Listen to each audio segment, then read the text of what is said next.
Þetta bæjarskrifstofa Fjarðabyggðar á Reyðarfirði.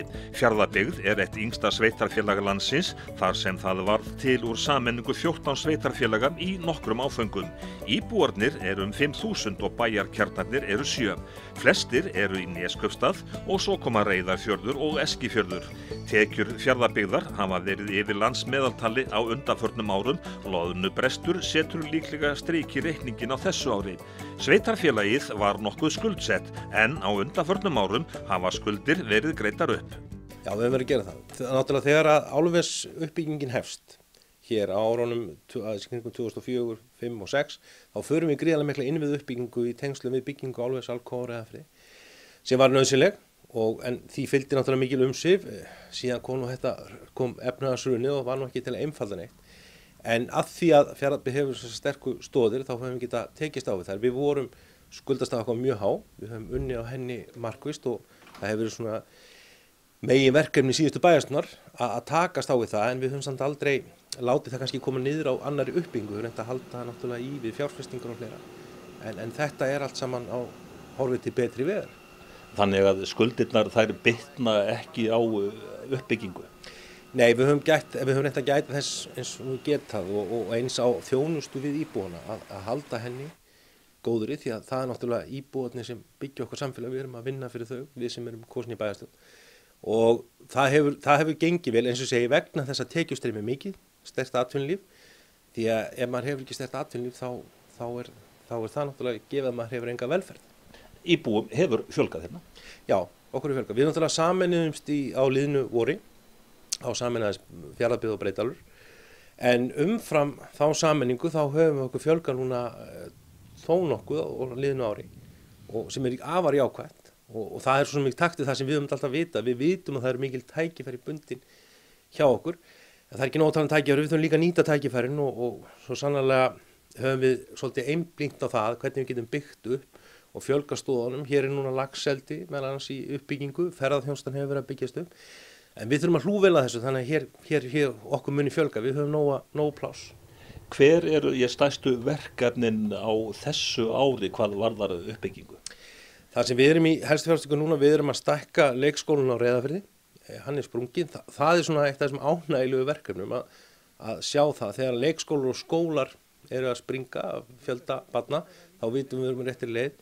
Við erum að undirbúa viðbyggingu við leikskólan á Eskifirði og þetta verður svona helstu verkefni þessa og ásamt náttúrulega verkefnum í höfnunum okkar, því að Hafnarsjóður Fjarðabyggðar annars stærsti sjóður landsins, Hafnarsjóður landsins, og við erum nú að fara í viðgerðir á hafnarkantum í Neskaupstað. Norðfjarðarhöfnin stærsta fiskihöfn landsins og við þurfum að halda henni, en síðan þurfum við að fara í heilmikla uppbyggingu frekar á Eskifirði. Það búið að byggja myndarlegt og glæsilegt fiskveiðiver hjá Eskju og þeir hyggja á frekari fjárfestingar í kringum það og við þurfum að geta svara því og erum að undirbúa þær framkvæmdir. Sameining sveitarfélaganna, hvernig finnst þér til hafa tekist almennt?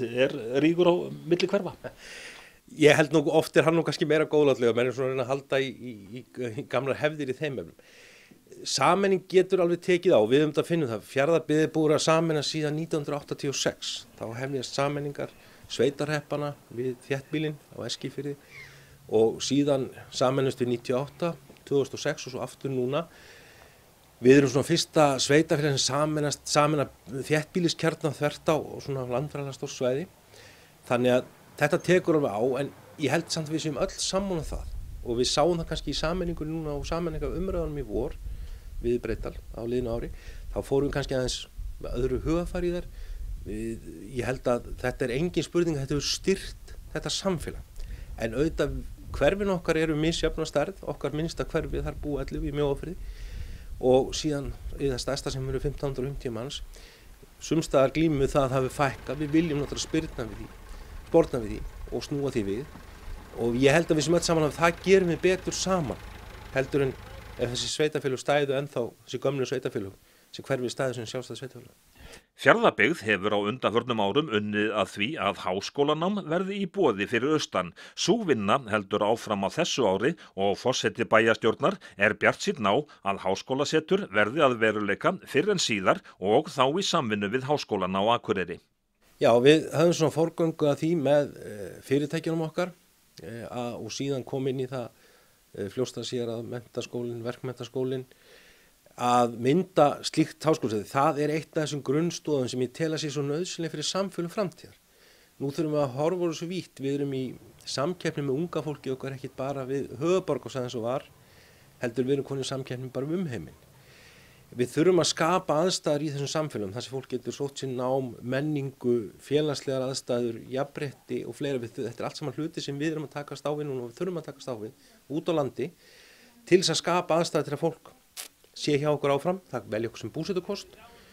Og háskólasetur er eitt af því og þar horfum við í byrjun og erum að horfa núna og vinna með Háskólann á Akureyri kom svo inn í þetta, að vinna því að það verður hort til verk- og tæknigreina sem er svo mikil þörfi fyrir á svæðinu, ekki bara hér heldur bara allt land og við vitum það að það er að hefjast og hefur gríðarlega umfangsmiklar breytingar, samfélagsbreytingar, menn kallar á stundum fjórðu innbyltinguna, sem eru að eiga sér stað svo víða í atvinnugreinunum og í frumatvinnuvegunum og þess vegna svo mikið að við höldum og hlúum að þessum þættináms og vonandi gengur þetta, við höfum unnið þetta núna mjög skipulega með þessum stóra hópi, starfið okkur verkefnastjóri og vonandi getum við farið að sjá til lands til því og farið að ræða við ríkisvaldið að þetta sé skynsamlega leið að hafa hér háskólanám sem getur svo þróast áfram og víðar út frá þessum greinum til þess að þetta Austurland verði sterkara. Ertu með öðrum orðum að segja það að háskólasetur á Austurlandi sé rétt handan við hornið? Ég vona að það sé handan við hornið, kannski aðeins handan við hornið, en það er komin ákveðin mynd núna. Nú þurfum við að taka þá umræðu áfram inn í þessum hópi, við þurfum að taka það við menntaryfirvöld líka og fáum á því skilning þá sé það ekki vonandi ekki langri framtíð að við getum verið að hefja einhverja slíka starfsemi í því.